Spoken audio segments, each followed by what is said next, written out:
salut à tous, bienvenue sur la chaîne Ludofit 80, une chaîne dédiée au fitness et à la nutrition sportive. Aujourd'hui, une vidéo toute particulière sur le végétarisme en musculation.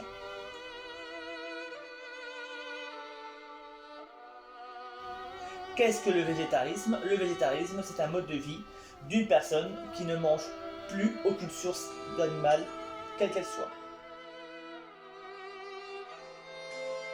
Il existe plusieurs types de végétarisme. Par exemple,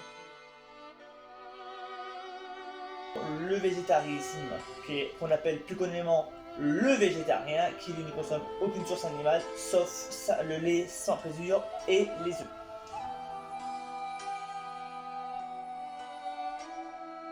On a aussi le végétalisme, qu'on appelle aussi le végétalien, qui lui ne consomme aucune source animale, que ce soit des œufs, du lait.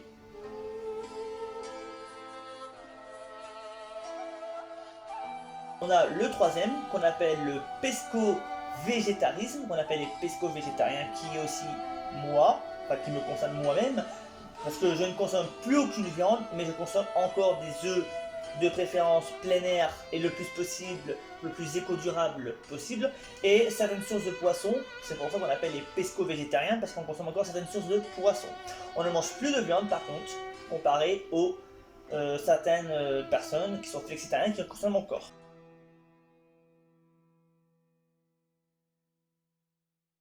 On va avoir le dernier qu'on appelle le véganisme. Le véganisme, c'est une personne qui ne consomme aucune viande, quelle qu'elle soit. Elle est aussi contre l'exploitation de toute source d'exploitation animale, quelle qu'elle soit. Si j'ai un oublié, normalement, j'ai tout dit. Elle ne consomme rien d'autre que les produits sans animaux, quels qu'elles soient.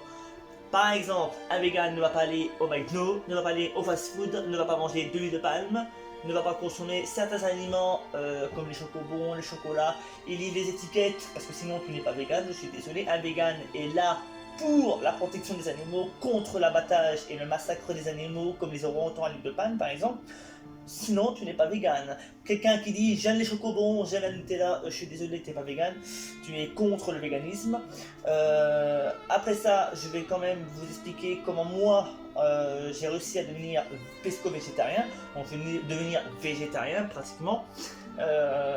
J'ai pratiqué 8 conseils, 8 astuces que moi j'ai mis en application.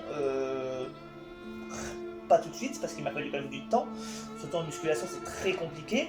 Donc ce que j'ai fait, c'est que j'ai préparé 8 façons, on va dire, pour préparer déjà à vouloir devenir végétarien. Donc la première chose déjà, mes 8 astuces justement pour tenir dans le long terme, justement dans le végétarisme. Donc pour commencer, le tout premier, posez-vous la bonne question. Pourquoi voulez-vous devenir justement végétarien, vegan ou végétarien?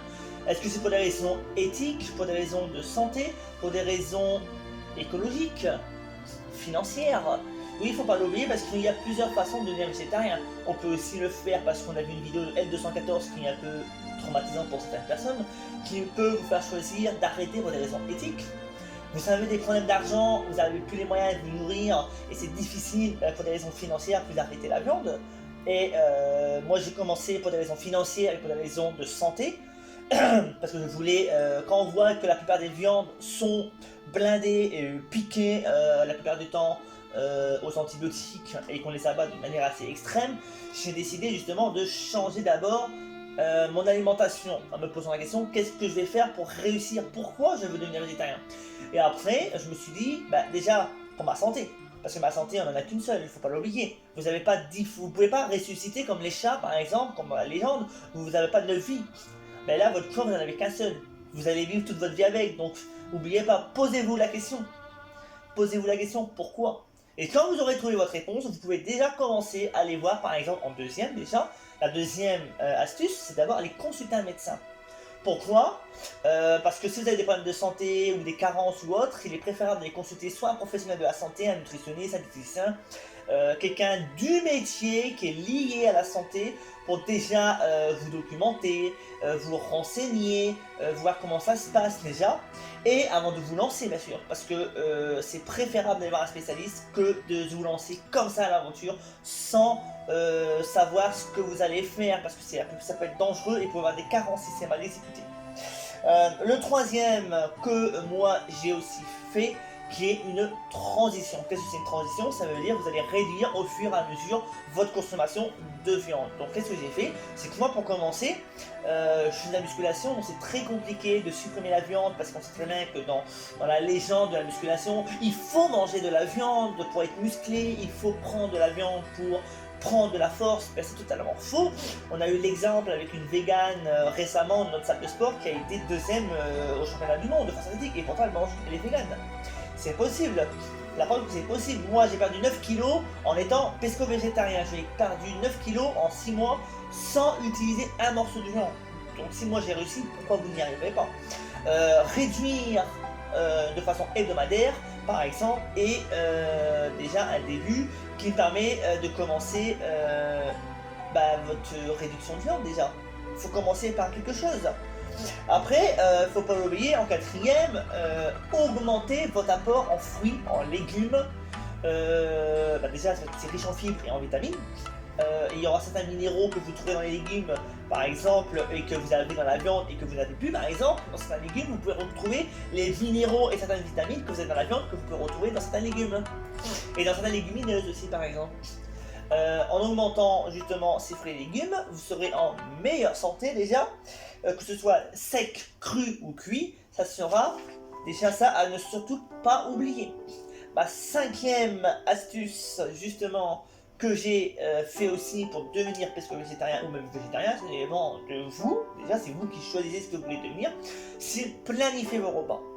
Pourquoi planifier les repas? Parce que si vous faites ça à l'arrache, vous vous amusez à dire demain je vais manger pas de viande, mais vous savez même pas ce que vous allez manger, vous allez être dans la merde, vous allez acheter de la viande. Et ça c'est sûr. Parce que vous allez être habitué à acheter de la viande, donc vous allez acheter de la viande. Planifiez vos repas toute la semaine pour pouvoir, par exemple, vous prenez un calendrier, comme moi j'ai fait moi de l'agenda. Le lundi, vous marquez je mange des œufs le matin, le midi, et je mange de la viande le soir.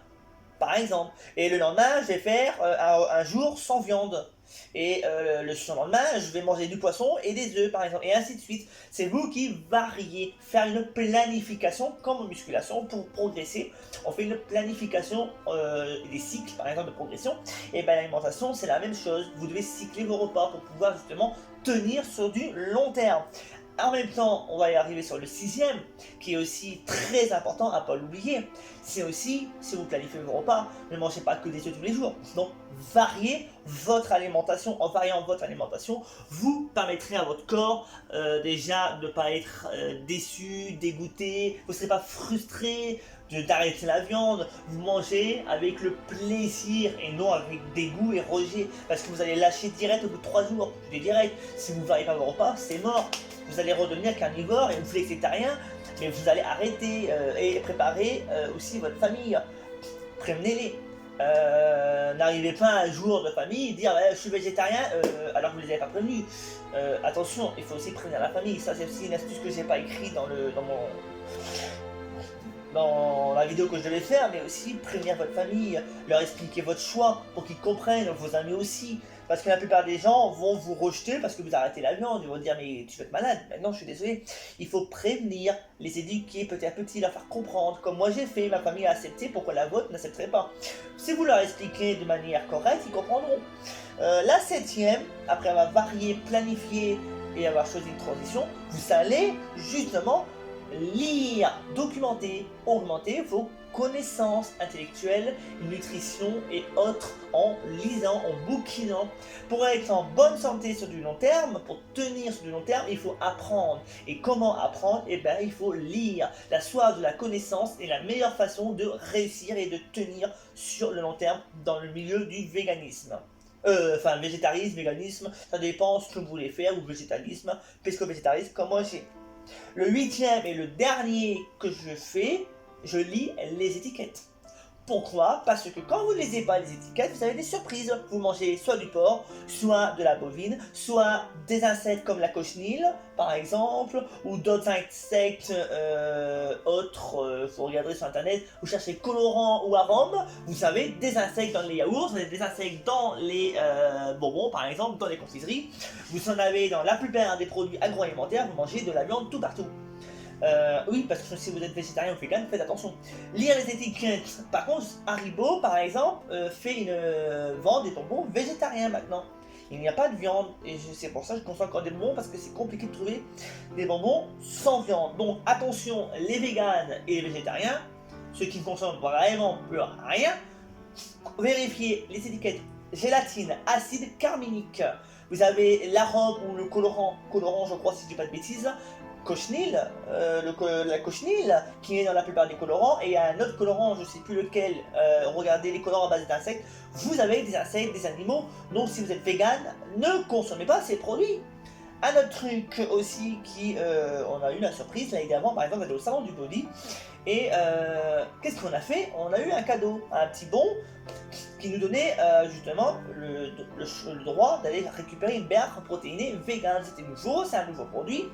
On a été voir justement cette marque, que je ne citerai pas pour pas avoir de problème, et cette marque vendait des produits vegan.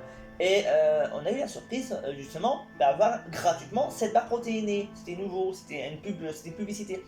Et on l'a pris, on a été parti dans un coin et on a lu les étiquettes, parce que moi je suis curieux de nature.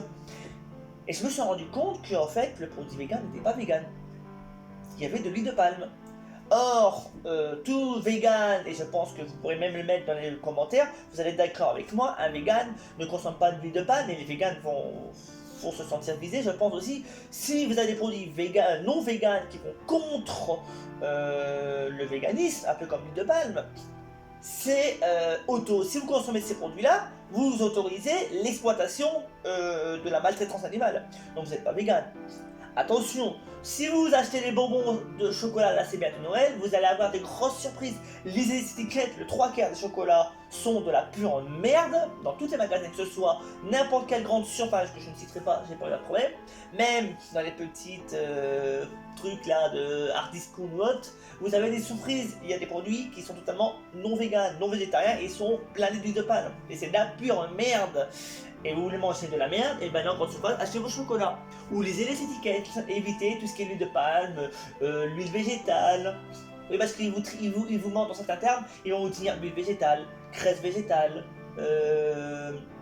ou l'huile de palme carrément. Ou un autre terme, des fois, ça peut être du monodiglycéride d'acide gras. Mais derrière, si c'est pas écrit entre parenthèses, vous pouvez avoir des surprises.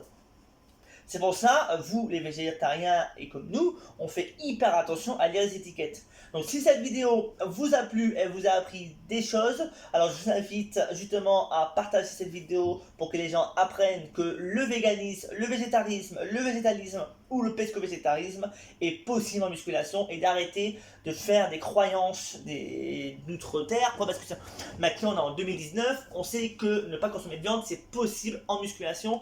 Donc likez, partagez, abonnez-vous si ça vous a plu, parce qu'il y aura une partie 2 justement sur cette partie là.